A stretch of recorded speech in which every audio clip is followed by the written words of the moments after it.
Sud Radio, les clés d'une vie, Jacques Pessis. Les clés d'une vie, celle de mon invité. Votre destin était de devenir dentiste. Votre voix vous a permis de choisir un autre chemin.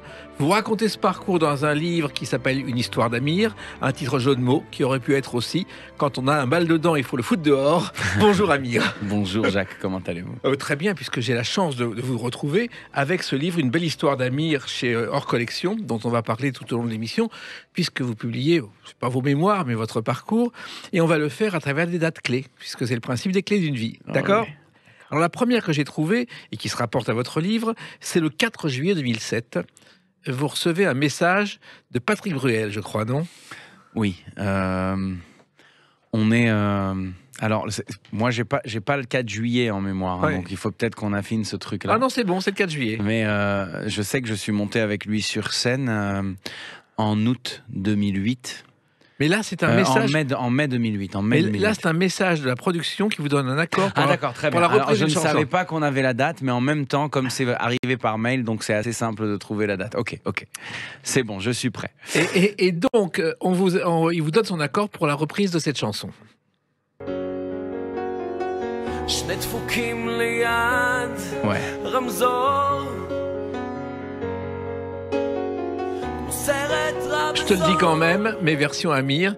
Et vous lui aviez demandé l'autorisation, je crois, Amir. C'est vrai. Je ne sais pas si c'est obligatoire. Aujourd'hui, quand je fais de la musique, il y a beaucoup de gens qui reprennent mes chansons sur les réseaux sociaux, qui changent le texte, ce que je trouve d'ailleurs flatteur. Et j'ai jamais été amené à donner mon accord. Mais à l'époque, on débutait. J'étais étudiant plein temps en chirurgie dentaire.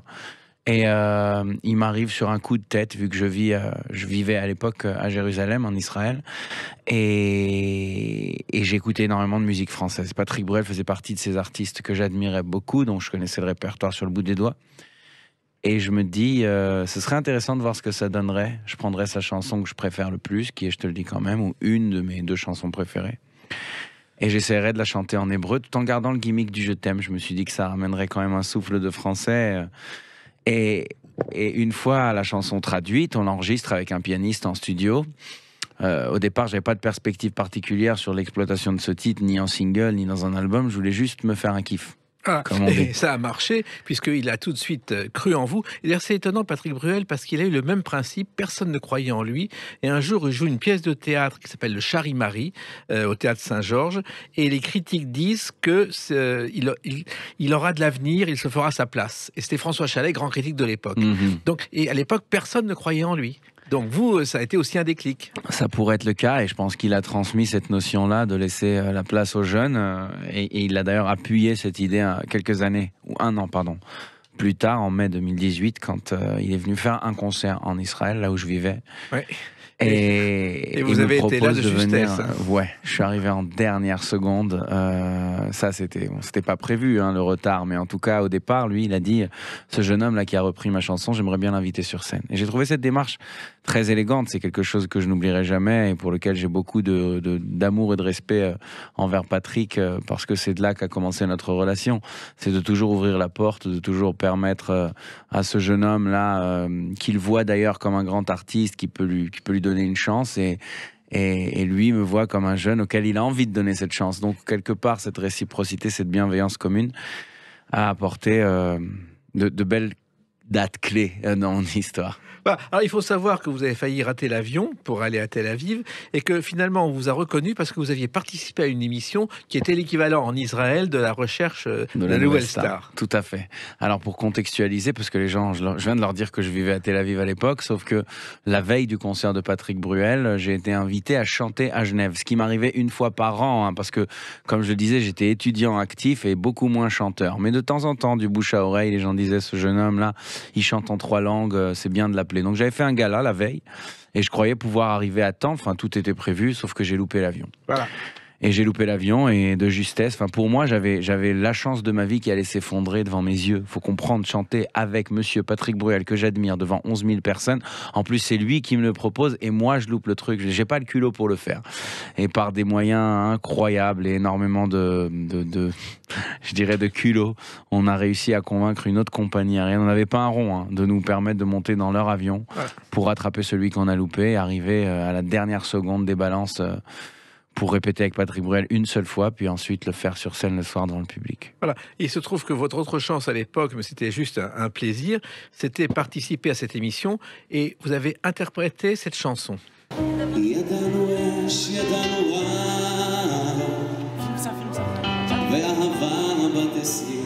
La chanson des vieux amants par Amir en hébreu. C'est pourquoi Brel? Vous l'aimiez depuis toujours, je crois. J'ai toujours aimé Brel, je l'ai toujours admiré pour ses chansons, particulièrement pour ses textes, et je me suis jamais caché mon amour pour la culture française. Je suis né en France, à l'âge de 8 ans, je suis parti vivre en Israël, mais j'ai toujours vécu comme ce jeune immigré qui avait une nostalgie profonde pour la musique de son pays natal. Et j'essayais de conjuguer en fait ces deux couleurs, ces deux racines, ces deux cultures en musique quand le moment est venu de faire de la musique pour moi. Et c'est pas un hasard si tout à l'heure on parlait de chanter du Patrick Bruel en hébreu et là on m'entend chanter du Jacques Brel en hébreu, et plus tard dans cette même émission, parce que c'était les castings de la Nouvelle Star là que vous venez de jouer, j'ai fait du Michel Fugain en hébreu. Ça a toujours été important pour moi de faire ces ponts là entre les pays parce que je suis moitié et donc ça cohabite en moi et j'ai envie de le faire ressortir aussi. C'est totalement mon ADN. Aujourd'hui je le fais à l'envers. Aujourd'hui, je travaille avec des compositeurs de là-bas pour faire des chansons pour ici. Mais il faut savoir aussi que Brel, qui était belge, donc c'est le complément, cette chanson, la chanson des vieux amants, a une histoire. En fait, sa mère a eu une aventure, une histoire d'adultère, et Brel s'est souvent demandé si l'homme qu'elle a aimé n'était pas son véritable père. D'où la chanson des vieux amants. C'est l'histoire de cette chanson. D'accord, je ne savais pas du tout. C'est un secret de famille de Brel. Je vais la réécouter différemment maintenant, voilà. C'est beau. Alors, votre père est dans la médecine, il est radiologue, votre mère est infirmière, donc la voie normale, Amir, c'est la médecine. Oui, mais c'est pour ça que j'ai pas dérogé à la coutume familiale. Je pense qu'on a besoin d'avoir au moins un enfant dans chaque fratrie qui exerce dans le domaine médical. Et moi, j'ai choisi la chirurgie dentaire. À l'époque, parce que j'étais pas un grand travailleur dans mes plus jeunes années. Oh, vous travaillez vite surtout. Et je travaillais vite et je me dispersais très très vite. Il était facile de me distraire, donc les études longues ou les journées longues, ça me paraissait compliqué. J'ai donc choisi le compromis idéal entre un métier intéressant dans le domaine de la médecine, mais avec pas mal de temps libre et un emploi du temps qu'on peut gérer. C'était vraiment un pur choix de faire de la chirurgie dentaire, parce que les gens me disaient ça te dégoûte pas d'aller dans les bouches des autres, d'aller sortir des caries, des fois ça sent mauvais, etc. Je m'en foutais. Voilà. Tout ce que je voulais faire, c'est d'avoir un métier intéressant et d'avoir des journées où je peux faire du sport ou me libérer un peu parce que tout ce qui est dans le temps long, tout ce qui demande beaucoup de minutie me fatigue vite. Oui, mais en même temps, il y avait la chanson. Je crois que vous avez débuté très jeune à Sarcelles, sur une scène de théâtre. Oui, waouh. Vous les avez tous, mes souvenirs. Au Forum des Cholettes, plus précisément, qui aujourd'hui n'existe plus, mais c'était la salle de spectacle municipale de Sarcelles, la ville où j'ai grandi, où j'ai été à l'école maternelle et au début de l'école primaire. C'est là-bas que, dans un concert de mon école, chaque classe allait présenter un numéro et nous, on avait fait une chanson en mode chorale, mais juste après, moi, j'ai insisté pour remonter sur scène avec un violon et jouer la seule chanson que je venais d'apprendre dans mes cours de violon qui avaient débuté il y a à peine 3 semaines. Mais pour moi, c'était déjà important de venir sur scène et de déballer ces choses-là qu'on emmagasine et sur lesquelles on a travaillé. J'étais beaucoup plus dans la notion du montrer comme un artiste de scène, du spectacle vivant, même si j'avais très très peu de choses à montrer, que dans celle de celui qui a envie de travailler pour lui-même, en fait. Le plus important pour moi était le show. Et c'était quelle chanson? Oula, au violon, je m'en rappelle plus. C'était une partition assez simple de débutant. Il fallait que je la joue. Alors, il faut savoir aussi que les études vous ennuyaient. Lorsque vous avez fait la fac dentaire à Paris, vous êtes parti très vite pour aller en Israël, dans une fac beaucoup plus importante. Je crois que c'est la seule fac à Jérusalem où on peut avoir un diplôme de chirurgien dentiste. Oui. Ce que j'ai fait à Paris, c'était la P1 de médecine, parce qu'avant dentaire, ici, il y a la première année de médecine. Je venais de finir mon service militaire obligatoire en Israël, 3 ans d'armée, des relations extrêmement fraternelles se créent entre les gens. Un copain, c'est un vrai copain là-bas. Et j'arrive à Paris en P1 C'est très très difficile, mais ça c'est le problème pour tout le monde. Oui. Sauf que pour moi c'est socialement aussi très difficile et pas qu'au niveau scolaire. Ça veut dire qu'à côté de cette concurrence assez coriace qu'il y a entre les différents élèves, je sens que les gens n'ont pas de respect l'un pour l'autre et que la fraternité est la dernière chose qui y règne. En tout cas dans le campus où j'étais moi. Donc au bout de 3 semaines, même si j'avais toutes les conditions pour me sentir à l'aise, parce que j'avais où loger, j'ai beaucoup de famille ici, j'avais où manger, j'avais où dormir, il était très très difficile pour moi de m'intégrer socialement. Je suis donc reparti en Israël, mais je pouvais pas recommencer la même année parce qu'on était déjà au mois de décembre et il fallait attendre l'année d'après.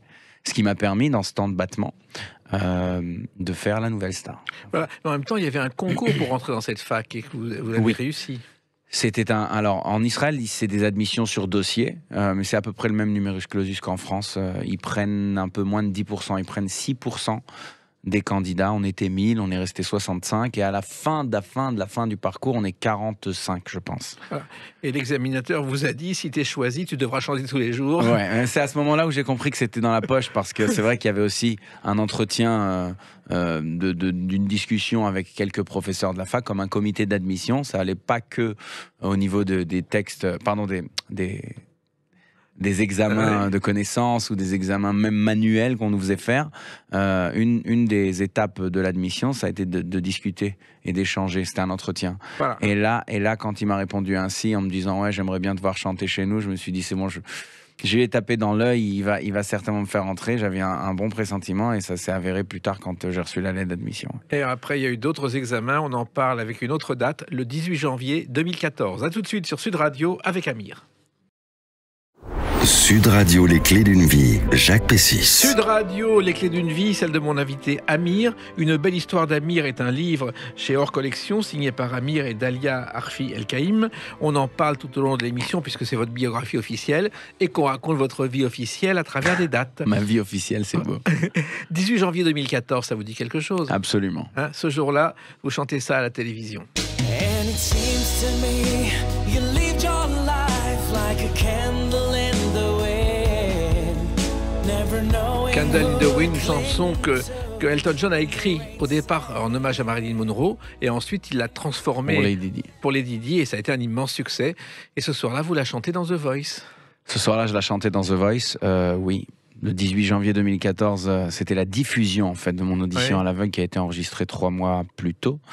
Et c'est aussi l'anniversaire de mon père et de ma sœur Élodie.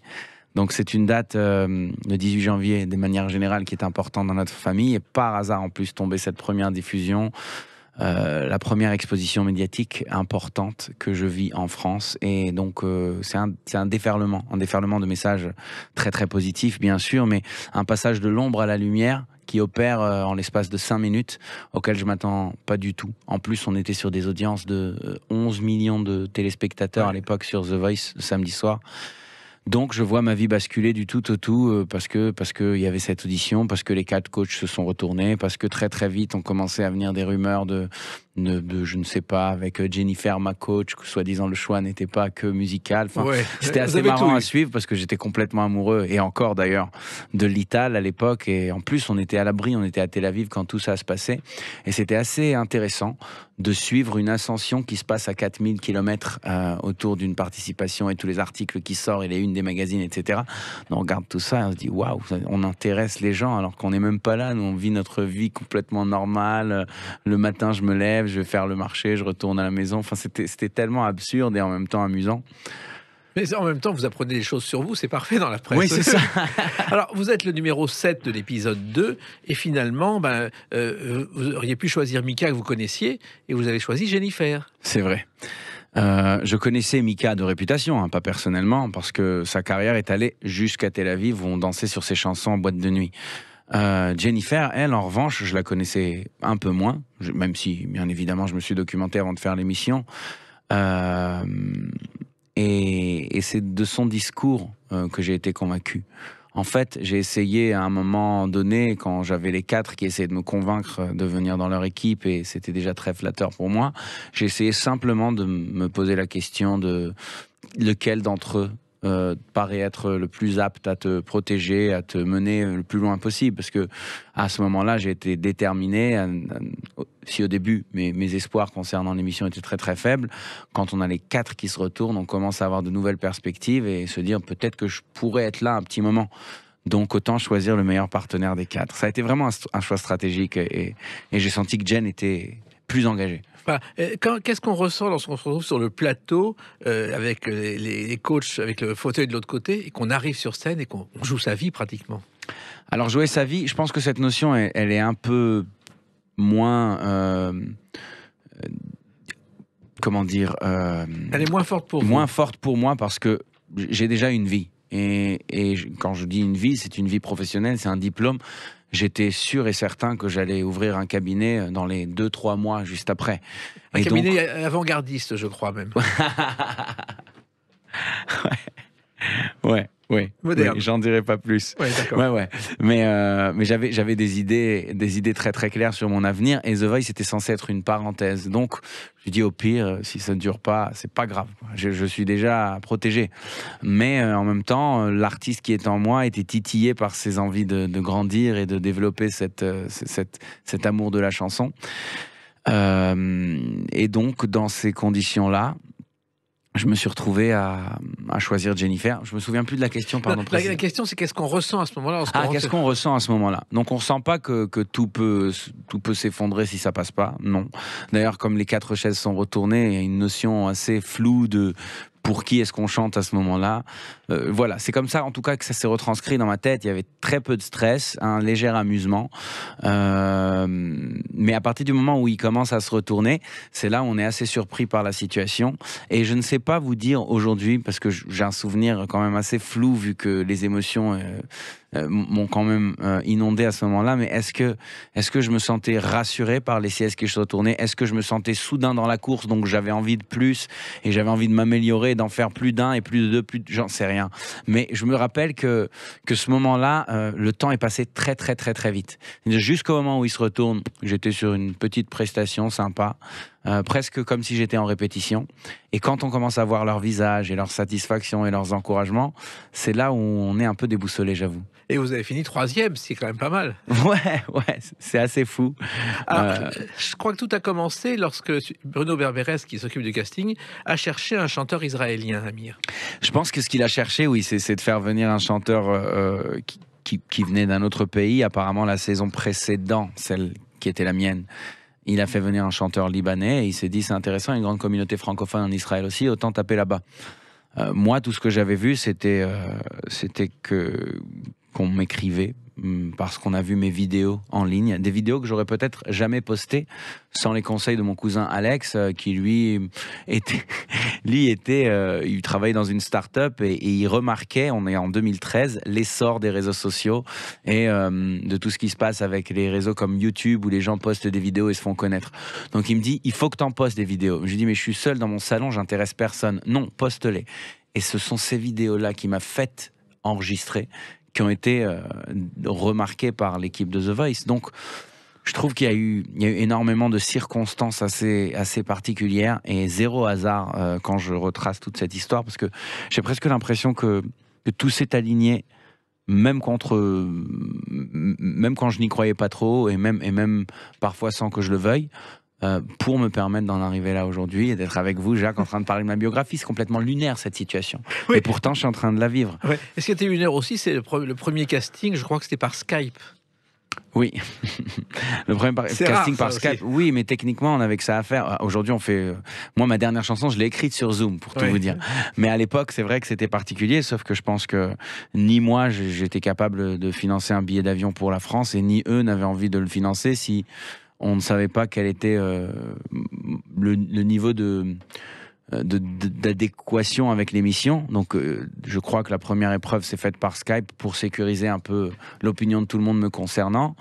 Et j'ai pu un peu échanger aussi avec les équipes et comprendre à quoi ça ressemble The Voice en France, parce que j'y vivais pas à l'époque, donc j'avais pas trop de notions. Une fois ce casting sur Skype effectué, que j'ai eu une réponse positive, la prochaine rencontre, elle, s'est faite pour de vrai à Paris. J'ai pris l'avion à mes frais, mais là, je me suis déjà senti très engagé. Alors, vous auriez pu aussi être dentiste parce qu'il y a un chanteur des années 60 qui a été également dentiste, qui s'appelait Claude Benzaken, et il s'appelle toujours Claude Benzaken, et il a enregistré sous le nom de Frankie Jordan, entre autres cette chanson. Oh, ne te mets pas en colère, il n'y a vraiment rien à faire. La voiture est en panne d'essence. Alors cette chanson a une histoire, il y a une débutante de 16 ans à côté qui cherchait une voix, c'est Sylvie Vartan. Oh. Donc, et Frankie Jordan est devenu dentiste sous le nom de Claude Benzaken, et il a sauvé le rock'n'roll en France à l'époque parce qu'il y a eu le préfet de police qui voulait interdire cette danse sauvage.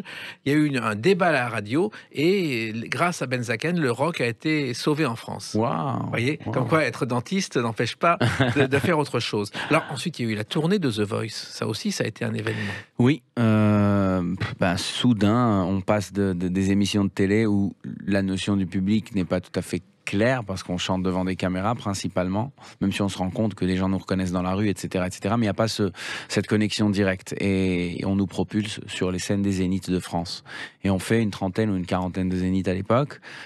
C'est bluffant pour un artiste en herbe comme moi et j'avais l'impression de prendre énormément d'expérience dans ces soirées-là où l'après-midi on faisait la chauffe vocale, après on allait à l'habillage, au maquillage, à la coiffure, on montait sur scène, on se donnait à fond pendant 3 heures de spectacle, je pense, avec les copains de The Voice. Ça a été je me rappelle que Louane, la fameuse Louane, qui avait fait une année avant moi, on s'était vu juste avant que je parte avec la tournée The Voice, et elle m'a dit: écoute, ce sera la plus belle de toutes les aventures. Et ce que tu as vécu dans l'émission sera négligeable par rapport au plaisir que tu vas prendre dans cette tournée. Et c'est vrai, parce que rien ne remplace l'émotion directe du live et de cet échange-là avec le public où ils nous font ce retour par des cris ou des applaudissements. On sent l'impact d'une voix, d'une chanson, d'un mouvement même. Et ça, c'est très pertinent, c'est très important et ça nous donne énormément d'outils pour comprendre ce qu'on est et où est-ce qu'on se situe. Voilà. Et où on va, on en parle dans quelques instants avec une autre date, le 14 mai 2016. À tout de suite sur Sud Radio avec Amir.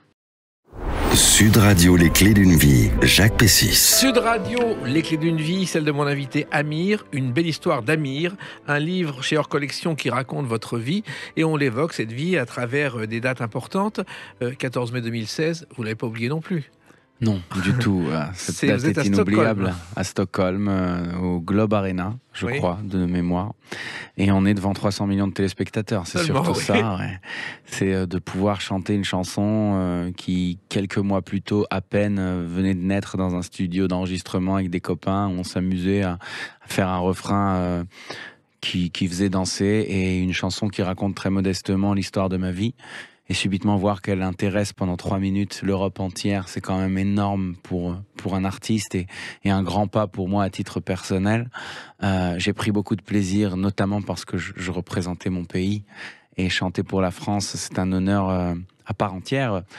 C'est peut-être un des points ou le point le plus déterminant de ma carrière d'artiste. Télé, scène, tout ensemble en fait, parce que tous les éléments étaient réunis pour que ce moment devienne inoubliable. Et j'étais très très fier de l'issue, quoi. On a fini 6e après des années où on arrivait en dernier. Oui.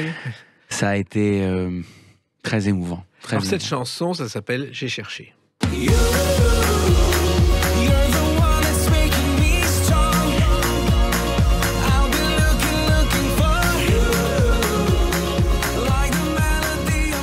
Cette chanson a été unanimement appréciée, sauf par un ministre, un secrétaire d'État de la francophonie, qui a trouvé que vous chantiez en anglais et pas en français. Oui, alors que moi, je voyais l'anglais comme notre véhicule pour pouvoir atteindre des gens qui ne parlent pas français, et grâce à ce refrain en anglais, ils se retrouvaient à écouter cette chanson et s'intéresser au français davantage.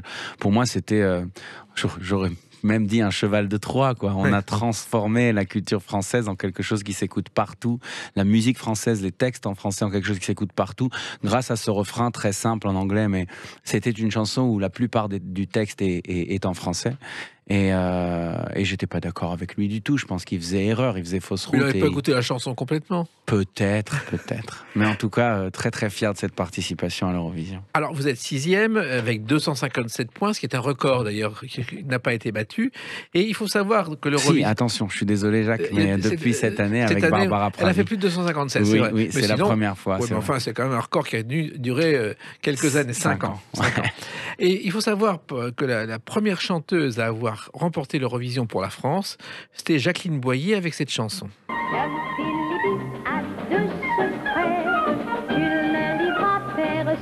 Tom Philibert, c'est une chanson qui est... Jacqueline Boyer, c'est la fille de Jacques Pils et de Lucienne Boyer qui a créé Parlez-moi d'amour. Et c'est la première fois qu'une chanson française devenait un succès dans plusieurs pays. Mmh. Et vous avez donc suivi cette route avec cette chanson parce que je crois que le clip est passé partout. Oui, il est passé partout, je suis passé partout avec cette chanson, je suis allé chanter en Russie, dans les Balkans, au Canada, en Afrique du Nord. C'est vrai que cette chanson a eu un écho monumental grâce à l'Eurovision. Et en Israël, parce que l'Israël adore l'Eurovision. Oui, et c'était les seuls qui m'ont donné 12 points de la part du public, ça aussi ça a été très touchant. Alors, vous avez été repéré au départ. À votre grande surprise, on vous a appelé un jour pour vous demander si vous seriez d'accord pour passer à l'Eurovision, Amir. Oui. Vous voulez que j'en parle? Ah, oui. Pardon. Eh bien, j'étais en train d'écrire l'album. J'ai cherché, existait déjà. Je me souviens, on était sur un des derniers titres avant de finaliser l'album avec mon acolyte Nazim. Et c'est là qu'il me dit, en plein milieu de la séance d'écriture, tu sais, j'ai été contacté par un gars... Qui va reprendre les rênes de l'Eurovision là maintenant. Il a une approche très moderne quant à ça. Vraiment, oublie tout ce que tu sais sur l'Eurovision parce que il veut tourner une page et je pense qu'il s'intéresserait à ton profil. Je lui dis mais moi pour l'Eurovision je suis partant quoi qu'il arrive et j'ai aucun a priori là-dessus. D'autant plus que en Israël, comme vous le dites, c'est très aimé, c'est très regardé. Donc on n'a pas de regard de mépris par rapport à l'Eurovision. D'ailleurs, ils ont encore une fois remporté en 2018, là, récemment. Donc, non, c'est un pays qui aime l'Eurovision et ayant grandi là-bas, j'étais de ce même avis. Donc, il me le passe au téléphone. Tout se passe en live. Salut, bonjour, Eduardo, enchanté. Moi, c'est Amir, ravi. Et là, il me parlait d'une autre de mes chansons qui, elle, était déjà sortie parce qu'il connaissait pas les titres de l'album en préparation. Et je lui dis, oui, c'est vrai que Oasis, c'était Oasis, est une chanson qui est plutôt cool, mais je pense que j'en ai encore une autre qui n'est pas sortie, donc tu ne la connais pas, mais je veux bien te l'envoyer pour que tu me dises ce que tu en penses, parce qu'elle a un refrain en anglais, parce qu'elle est dansante et parce que je pense que ça peut apporter une très belle énergie et puis une touche de modernité à ce qu'on a l'habitude d'envoyer à l'Eurovision. Il me dit, vas-y, balance, pas de souci. Et c'était en fait à ce moment-là où j'ai décidé que j'ai cherché à aller devenir la chanson de l'Eurovision sur un coup de tête en plein milieu d'un coup de fil. Je raccroche, je lui fais le mail dans la seconde qui suit. Et je pense que si la chanson dure 3 minutes, au bout de 3 minutes 20, j'avais déjà un mail de sa part qui dit « C'est de la folie, c'est incroyable, c'est cette chanson que je veux. Qu'est-ce que tu fais dimanche ?» Parce qu'on était samedi, pour lui, il fallait qu'on se retrouve dimanche. Et on s'est retrouvé ce fameux dimanche et on a eu une très très longue discussion suite à laquelle j'ai réfléchi un peu avec mes équipes et on s'est décidé d'accepter le projet de l'Eurovision et de mettre tous les moyens pour faire gagner la France ou en tout cas se rapprocher d'une victoire le plus possible. Oui, mais en même temps, il y avait un problème. Vous veniez de TF1 pour France 2, pour France Télévisions. C'est pas terrible au départ. Moi, je le voyais pas comme ça du tout. Mais c'est vrai que je crois que cette année-là, en 2016, ils ont arrêté de se poser ces questions d'ego qui sont complètement inutiles et se dire que un artiste, c'est un artiste, c'est pas une chaîne. On n'est pas là pour représenter des corporations. On est là pour passer sur des médias qui veulent bien nous accueillir. Et ça peut être TF1, ça peut être M6, ça peut être Sud Radio, ça peut être France 2. À partir du moment où les choses se passent bien et que on veut bien de nous on veut bien être là et c'est tout. Donc voilà. Je crois qu'à ce moment-là, ça a été compris. Puis les années qu'on suivit dans les concours de sélection des artistes pour l'Eurovision, il y a beaucoup de gens qui sortaient de X Factor, de Nouvelles Stars, de The Voice, qui venaient chanter parce que cette notion a disparu et tant mieux. Voilà. Le problème au départ, ça a été la maison de disques, parce qu'à l'inverse de beaucoup d'autres, quand vous avez fait The Voice, Amir, personne n'a voulu de vous. Et ça a duré mais des mois et des mois. C'est pas que personne n'a voulu de moi, c'est que les termes du contrat sont très clairs. C'est le premier qui signe en maison de disques. Ouais. Et pour les autres, il n'y a aucune garantie. Donc Kenji, qui avait gagné, était tout de suite signé chez Universal. Il a fait une magnifique carrière. Moi, j'étais livré à moi-même, c'est vrai. Et je ne suis pas allé frapper aux portes parce qu'au début, je me suis dit, tant qu'à faire, si je suis libre et que je pense savoir ce que j'ai envie de faire comme musique, ben, je vais d'abord la faire. Ouais. Et après venir voir les maisons de disques. Je crois que c'est plus safe parce que je pourrais éviter le risque de me faire façonner. En tout cas, c'est ainsi que je voyais les choses à l'époque. Donc, je l'ai fait cet album pendant 1 an et demi et c'est là où on a commencé à frapper aux portes. Et j'avoue, c'était pas évident au départ. Vous n'étiez pas une priorité. J'étais pas une priorité, déjà parce que il faut comprendre qu'à l'époque, j'avais 29 ans. Et on signe rarement des artistes qui ont 29 ans. Il faut vraiment y croire, il faut vraiment qu'il y ait quand même des arguments justificatifs, parce que la plupart vont dire, mais j'aurais préféré qu'il ait 20 ans, quoi. C'est compliqué de démarrer une carrière à cet âge-là. Ouais. Non, dans les termes de la musique, c'est un peu comme dans le foot, c'est un peu comme dans le mannequinat. 29 ans, c'est pas vieux, mais ça pourrait être vieux pour démarrer une carrière. Et l'Eurovision arrive, et j'ai l'impression que, armé de l'Eurovision et d'une personne que je venais de rencontrer, qui a été extrêmement positive dans son apport en conseil, c'est Valérie Michelin, qui était la patronne d'une maison de disques chez Sony juste avant, qui manage Céline Dion et qui a décidé de nous accompagner dans le lancement de ce projet pour nous aider à trouver un partenaire en maison de disques. Toutes les étoiles se sont bien alignées, et entre l'Eurovision et Valérie Michelin, puis Warner, Sony et Universal qui se sont subitement positionnés d'un coup. C'est curieux. Après, nous, on n'a eu que le choix du roi, parce qu'il fallait les bons arguments, il fallait être accompagné par les bonnes personnes, c'est clair. Et j'ai eu de la chance que les choses se passent ainsi pour moi. Donc très très vite, on a signé chez Warner. Et 2 mois plus tard a été annoncé aussi l'envoi du premier single de l'album à l'Eurovision, au lieu de l'envoyer naturellement en radio de façon classique. C'est pas qu'on a écrit de la chanson pour l'Eurovision, on l'a écrite pour l'album, mais on a décidé de faire un partenariat. Puis vous aviez aussi trouvé un producteur qui venait du monde des affaires, David Boukobza. J'arriverai, David Boukobza. Et votre aventure est arrivée à Henri Salvador. Quand il a cherché quelqu'un pour Jardin d'hiver, pendant 2 ans et demi, aucune maison de disques n'a voulu de la chanson. Et c'est un producteur indépendant qui était dans les affaires aussi, qui a dit j'aime cette chanson et qui a sorti le disque. Résultat, 2 millions de disques. Comme quoi le monde artistique peut parfois se tromper. Oui, c'est ça. Et moi, je travaille avec David depuis 2015, justement parce que je pense que le fait de venir, moi, profondément du monde de la musique, et lui qui vient d'un monde qui est tout autre, nous permet d'avoir des regards qui sont différents sur des points de vue très très différents et complémentaires. Et c'est génial de pouvoir évoluer ainsi, parce que je pense qu'on n'est jamais borné, on n'est jamais homogène dans notre façon de voir les choses. C'est ainsi qu'on peut construire, en sortant chacun de sa zone de confort et en écoutant la vie de l'autre. Alors, cette chanson de l'Eurovision, elle a eu un destin, puisque vous avez eu beaucoup d'autres prix. Il y a eu les Energy Music Awards, avec la révélation francophone, la chanson francophone de l'année. Il y a eu les MTV Europe Music Awards. Ça n'arrêtait pas, Amir.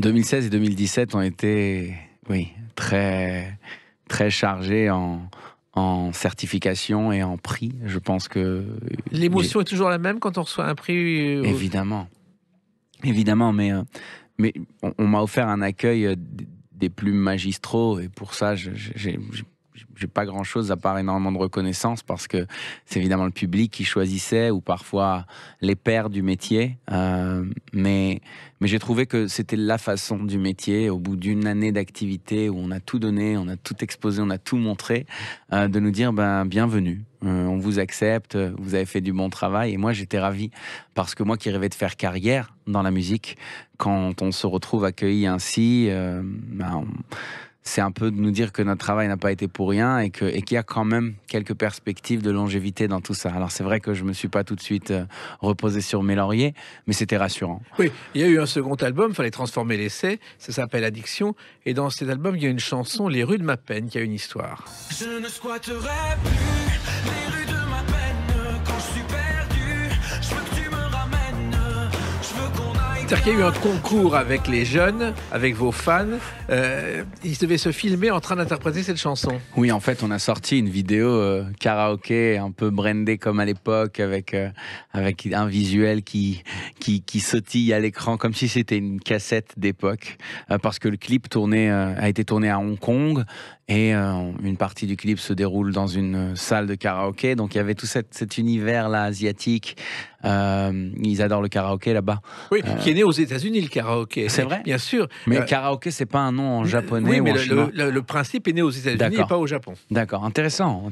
Mais en tout cas, ça faisait partie de toute l'image de cette chanson, et les gens ont participé en très très très grand nombre. Après, on a fait un espèce de clip alternatif où on les voyait, tous ces gens-là qui se sont filmés chez eux, à chanter les rues de ma peine, c'était merveilleux. Et cet album a été aussi triomphal, puisque s'il fallait transformer l'essai, vous l'avez transformé. Et là, vous étiez sûr que maintenant, c'était parti, Amir.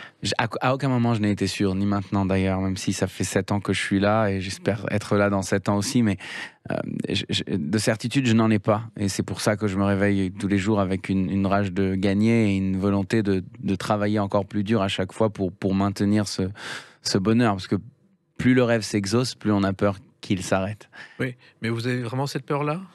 Oui. Parce que avec tout ce que vous avez fait, vous êtes tranquille normalement. Non, je pense que ça n'existe pas d'être tranquille, et des artistes qui ont été lâchés du jour au lendemain, il y en a beaucoup parce que on est tributaire de l'amour du public. Et moi, ma seule mission, c'est de rester authentique. Même quand je dis que j'ai peur que le public me lâche, je suis authentique. Ne pas me travestir à aucun moment, parce qu'après, moi-même, je tournerai le dos à ma propre carrière. Mais tant qu'elle est là, tant qu'elle est véritable, et tant que je suis moi-même, et que les gens aiment et continuent à soutenir, eh bien, je continue à me battre, oui, quotidiennement pour que ce soit le cas. Oui, et ce qui est authentique aussi, c'est votre vie dans ce livre qu'on va évoquer à travers une autre date, le 28 octobre 2021. À tout de suite sur Sud Radio avec Amir. Sud Radio, les clés d'une vie, Jacques Pessis. Sud Radio, les clés d'une vie, celle de mon invité Amir. Donc on a parlé de vos succès avec The Voice, avec l'Eurovision, tous les prix que vous avez reçus. Et puis là, donc sort une belle histoire d'amour et d'Amir, chez Hors Collection, un livre qui sort le 28 octobre et qui est signé par vous et par Dalia Arfi El Kaïm, qui est votre avocate. Oui. C'est assez curieux. En général, l'avocat vous défend en justice, c'est vrai, mais pas dans les librairies. Il faut comprendre que mes notions de l'administration française depuis le départ ont demandé de l'assistance pour que je puisse m'intégrer ici et devenir un citoyen qui tient ses comptes comme il faut, qui répond à tous ses engagements civiques et administratifs. Donc Dalia s'est greffée très très vite de ce point de vue-là, et pour les contrats, et pour m'aider à comprendre un peu tout ce que j'ai à faire en tant qu'artiste qui travaille en France. C'est comme ça qu'a commencé notre relation. Puis très très vite, évidemment, elle s'est rapprochée de ma vie personnelle, et elle a maîtrisé un peu tous les points que j'ai besoin de gérer avec le monde. Enfin, en tout cas, ça a été, mon rapport à un tas de choses, et donc elle me connaît sur le bout des doigts, mes problèmes, mes succès, elle a tout en avant-première, on discute extrêmement souvent. Tout ça pour vous dire que le jour où elle est venue me voir pour me dire qu'elle voulait faire une biographie et qu'elle se proposait de l'écrire, je lui ai dit, 2 secondes, tu trouves pas que c'est un peu tôt? Les gens vont considérer ça comme prétentieux. C'est une démarche qu'on a l'habitude de faire généralement au bout de 15 ans de carrière au minimum. Et moi, je les ai pas encore. À l'époque, en plus, on était en 2017, je venais à peine de commencer. Elle dit, oui, mais premièrement, je te connais mieux que les autres. Donc, un jour, si c'est pas moi, ce sera quelqu'un d'autre qui l'écrira. Et qui l'écrira mal sans savoir. Et qui l'écrira en te connaissant moins, et qui l'écrira peut-être aussi sans ton autorisation. Oui. Donc ça, c'est l'avocate qui parle. La deuxième chose que je voulais que tu saches, c'est que ce que j'ai envie de raconter, ce n'est pas l'histoire d'une carrière. Ça, tu auras largement le temps de le faire plus tard, je te le souhaite. Mais à ce stade, ce que j'ai envie de transmettre, c'est quelque chose qui m'a moi-même émerveillé. C'est comme ça qu'elle me disait. C'est ce bouleversement de destin. C'est le fait qu'il y a quelques années à peine, tu étais dentiste à Tel Aviv, et qu'aujourd'hui tu fais la une de tous les magazines en France, que tu as tous les prix, que tu vends des albums par centaines de milliers. Je l'écoute me dire ça et je lui dis, ok, d'accord, mais et le but de tout ça? Elle me dit, de transmettre la notion des rêves qu'on peut réaliser. Rien n'est impossible sauf l'invraisemblable. Même l'invraisemblable. Même l'invraisemblable. Je l'ai entendu à la télé hier. C'était Michel Simès qui le disait dans une émission. Mais ce que j'en déduis, moi, c'est que c'est vrai que ça pourrait avoir une utilité, ce message-là. Parce que je suis conscient, surtout aujourd'hui avec le recul, que ce qui m'est arrivé, d'une part peut arriver, et en plus peut arriver à tous ceux qui le veulent. Tous ceux qui décident d'avoir le courage de se battre un peu et de casser les codes et d'ignorer les attentes des autres qui parfois nous cloîtrent et sont carcérales, alors qu'on a des rêves plein la tête et qu'on a juste envie de les exaucer, que ça demande un peu de travail, un peu de temps. Et moi, j'ai osé le faire sans m'imaginer une seconde que ça pourrait servir d'exemple un jour. Mais aujourd'hui, ce livre-là qui retrace ma vie avec des témoignages de gens qui me sont proches, donc avec beaucoup d'objectivité aussi, pourrait donner peut-être le courage à 1, 10, 100, 1000 personnes de faire ce pas et de se sentir à leur vraie place. Alors, dans ce livre, on sait tout sur votre parcours, votre carrière, mais on apprend aussi des choses étonnantes, notamment que vous avez été enfant sourd d'une oreille et qu'il a fallu vous opérer, Amir. Oui, je suis toujours sourd d'une oreille. J'ai juste fait une opération esthétique parce que mon oreille était toute petite à la naissance. Mais oui, je n'entends que d'une seule oreille depuis que je suis né, ce qui m'a jamais dérangé plus que Mais ça. je connais des musiciens qui ont ça aussi. Oui, mais je connais que ça, moi. Donc, c'est vrai que je sais pas ce qu'est le stéréo, Oui. mais sinon, j'entends bien, je crois. Alors, vous avez parlé du service militaire. Ce qu'il faut savoir quand même, c'est que vous étiez assez rebelle. Vous avez fini plusieurs fois en prison. Et vous étiez au départ affecté à une base de renseignement militaire, à la Oui. surveillance. Oui, j'étais là dans le QG qui décide telle voiture peut rentrer, telle voiture ne peut pas. S'il y a des alertes, que ce soit au feu ou à autre chose, eh bien, il fallait savoir les gérer. Mais voilà, il fallait rester réveillé toute la nuit dans ce job, ce qui est tout à fait normal parce qu'on s'occupe de la sécurité de la base. Et j'ai pas cette capacité. Moi, les nuits blanches, c'est pas un truc que je maîtrise bien. Et au départ, j'arrivais à m'endormir sans me faire gauler. Puis après, j'ai pris mes aises. Et à un moment, je dormais carrément en pyjama. Je mettais même plus mon uniforme jusqu'au jour où le chef décide d'arriver beaucoup plus tôt que d'habitude. Vers 5h du matin, il rentre dans la base. Il me voit dormir en pyjama à mon poste de garde. Et il me fout en prison pendant 2 semaines. C'est une prison militaire, hein, mais c'est quand même une prison.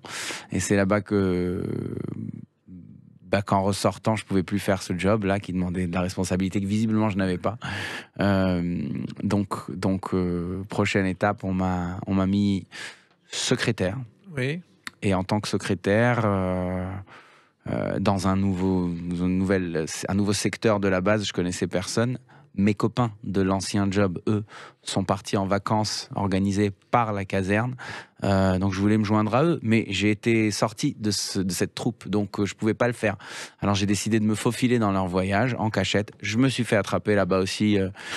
Donc encore une fois, procès militaire, prison militaire, cette fois 9 jours. Et quand j'ai fini la deuxième peine, on m'a transformé en jardinier peintre, ce qui est un boulot qui m'a beaucoup plu, mais qui à la base à l'armée c'était un peu le bas de l'échelle. C'était ce qu'on donnait pour te donner un travail un peu chiant où tu rentres sale chez toi et fatigué, alors que dans le bureau t'avais la clim, t'étais tranquille, t'étais toute la journée sur l'ordinateur.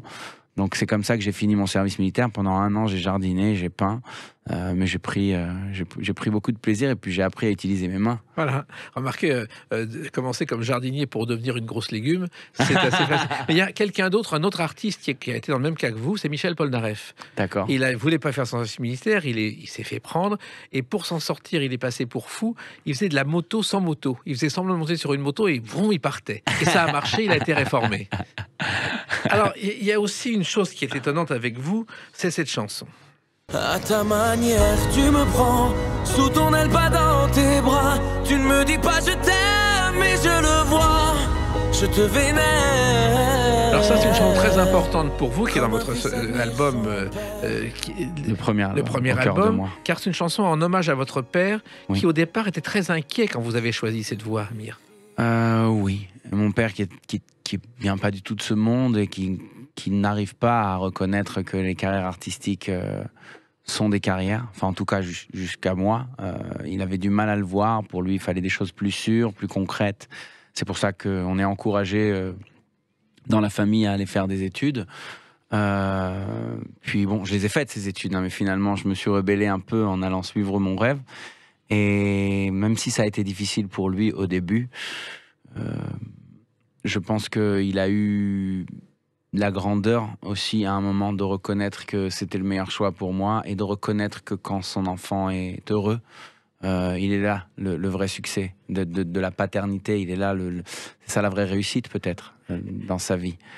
Et le vrai bonheur, en plus, vous l'avez partagé avec une femme, qui est votre femme aujourd'hui, avec un enfant, et vous avez réussi la performance, en étant célèbre, d'échapper à la presse People, Amir. Oui, parce que je n'ai rien de croustillant à proposer. Moi, il se trouve toujours, ces gens-là. J'ai une vie de père de famille extrêmement classique et tellement ennuyante que je pense que que la presse people a d'autres chats à fouetter. C'est vrai que je me réveille tous les matins, je prends la poussette du petit, je le dépose à la crèche, je vais faire quelques courses, je rentre à la maison. Alors c'est vrai que parfois ça me coûte quelques arrêts pour faire des photos ou signer des dédicaces, mais pour rien au monde je changerais cette vie-là qui est équilibrée, qui est celle que j'ai connue avant de faire de la musique. Je ne suis pas attiré par une vie de soirée, une vie de grand luxe, une vie où on se cache et on s'éloigne des gens, parce que je pense que ça correspond pas à ce que je fais comme musique. En plus, j'ai toujours été proche de ce qui se passe autour de moi et des gens autour de moi, et je chante pour les gens. Donc en étant loin d'eux, je vois pas de quelle façon est-ce qu'on peut se connecter à eux après quand on écrit des chansons. Oui, et puis en plus, vous parliez de supermarché. Je crois que votre demande en mariage, vous l'avez faite dans un supermarché. Tout à fait. Ça, c'est étonnant. Voilà, raison de plus. Ouais. Qu'est-ce qui s'est passé? J'ai voulu un truc original, et après des mois de réflexion, une idée m'est venue d'habiller tout le rayon de vin par des étiquettes sur les bouteilles de vin où il y aurait écrit « Lital, veux-tu m'épouser ?» Puis orchestrer un soir, ramener tous les copains, cacher des caméras dans le supermarché, le rayon est prêt. Et on fait comme si je lui ai dit qu'on devait aller dîner quelque part, mais on a oublié d'acheter un truc, donc on s'arrête par hasard dans ce supermarché, descend avec moi choisir le vin parce que t'es plus doué que moi, et elle descend avec moi. Au début, elle me maudit, ouais, j'ai des talons, pourquoi est-ce que tu me traînes? Mais parce que j'y connais rien en vin, ok. Elle rentre dans le supermarché, je court-circuite pour l'attendre au bon endroit au bon moment, et quand elle arrive, elle essaye de choisir des vins, mais il n'y a plus d'étiquette, il n'y a que son nom sur toutes les bouteilles. Très très vite, ça devient une Lital qui comprend que je la demande en mariage. Je me suis mis à genoux, j'ai sorti la bague, et là tous les copains qui arrivent, il y a de la musique dans le supermarché, ça devient une grosse fiesta, et c'est comme ça que je lui ai demandé la main. Et vous avez eu raison, c'est très original et c'est affectueux. Et l'affection, vous la partagez aussi avec vos fans, parce que, bon, vous n'avez pas un téléphone greffé à la main, mais presque, parce que vous répondez à tous vos fans. Amir, vous lisez toutes leurs lettres, vous gardez tous leurs cadeaux. Alors oui, c'est vrai que je lis toutes leurs lettres, et c'est exactement ce que je fais, parce que je n'arrive pas à répondre à tous les messages sur les réseaux sociaux, vu qu'ils arrivent à un par minute environ. Donc là-bas, j'essaye tant bien que mal de réagir, mais en revanche, les dédicaces qui me sont demandées, les messages que reçoit ma production ou ma maison de disques, ou les courriers que je reçois et les cadeaux que je reçois, tout ça, c'est des choses que je garde, auxquelles je réponds bien évidemment, parce qu'il m'est très très important de répondre à l'effort que font ces gens. Déjà, l'effort quotidien que font ces gens, j'imagine, pour se déplacer, pour me voir en concert, pour aller écouter l'album, l'acheter, parler de moi autour d'eux, c'est déjà colossal, c'est déjà merveilleux, et je prends pas ça pour acquis. J'existe grâce au public, et ma façon de montrer ma reconnaissance, au-delà des chansons que j'écris, c'est aussi d'être là pour eux quand ils en ont besoin, et je fais tout ce que je peux, vraiment tout ce que je peux dans le temps qui m'est imparti, pour donner en retour ce que je reçois. Oui, c'est-à-dire qu'il y a les séances de dédicaces d'après le concert. Linda Lemay, chanteuse québécoise, chaque fois qu'elle vient en France, elle donne un concert, et les dédicaces, c'est jusqu'à 1h, 1h30 du matin. Ouais. Vous aussi? Moi aussi, jusqu'au moment, pendant les 100 premières dates de la première tournée, ça a été le cas, jusqu'au moment où je n'avais plus assez de repos pour que la voix soit en forme pour le concert du lendemain, parce qu'on les enchaînait jour après jour après jour. Donc sur des dates isolées, je continue à le faire, parce que je sais que le lendemain, je vais pouvoir me reposer. La veille d'un concert, on essaie quand même de limiter le temps. Ça veut dire, au lieu de se dire, on se retrouve à la fin du concert, dans une salle à l'entrée du théâtre pour faire des dédicaces, ça, je ne peux plus me permettre de le faire, parce qu'en effet, comme Linda Lemay, pendant 100 dates, je suis resté jusqu'à 2h du matin, et après, j'avais plus de voix. Donc aujourd'hui, les plus tenaces qui attendent à la sortie, peu importe l'heure et peu importe la température, je les rencontre après. Une fois que j'ai fait ma douche, que je me suis reposé, que j'ai mangé, que j'ai fait tout ce qui est sain pour le chanteur, parce qu'il faut quand même une hygiène de vie saine, je viens les voir, ils sont là. Et j'ai beaucoup de respect, d'amour, et on discute, et on fait les photos, et puis voilà. Et généralement, je les retrouve aussi sur la date du lendemain, et des surlendemains, et des surlendemains. Depuis vos débuts, vous avez des fans qui vous ont toujours suivi, Amir. C'est étonnant. Oui, c'est étonnant pour moi aussi. Ouais. C'est-à-dire ils restent fidèles, ils étaient là dès le début, dès cette nouvelle star en Israël. Oui, et je ne sais pas expliquer cette connexion, parce qu'elle m'est étrangère, étant donné que je ne la maîtrise pas, mais évidemment que je suis très très très flatté. et heureux. Et je manque pas les occasions de leur dire quoi. Que Les leur remercier prochaines, pour ça. les prochaines occasions, ce sera un album parce que vous avez fait une petite pause. Maintenant, il faut remettre au travail. Ouais. Vous avez envie. En plus, la scène vous a manqué pendant le confinement. Absolument. Donc, le livre est une étape. Maintenant, l'avenir, Oui, c'est un nouvel la album. réédition de l'album qui sortira en 2 semaines, je crois, ou à peu près 2 semaines après la sortie du livre. Il y a une réédition avec 7 nouvelles chansons qu'on a travaillées justement pendant le confinement et après le confinement. Et en fait, j'ai pas passé du temps sur scène parce que c'était impossible. Donc, Oui. j'ai passé du temps en studio et on a beaucoup écrit et beaucoup expérimenté. Eh bien, on écoutera ces chansons. Et en attendant, je recommande à celles et ceux qui vous aiment, et ils sont nombreux, et ils vont se procurer une belle histoire d'Amir, écrit avec Dalia Arfi El Kaïm chez Hors Collection. Et puis, continuez ainsi. Croyez en vous comme le public croit en vous. Merci beaucoup, Jacques. Merci Amir. Les clés d'une vie, c'est terminé pour aujourd'hui. On se retrouve bientôt. Restez fidèles à l'écoute de Sud Radio.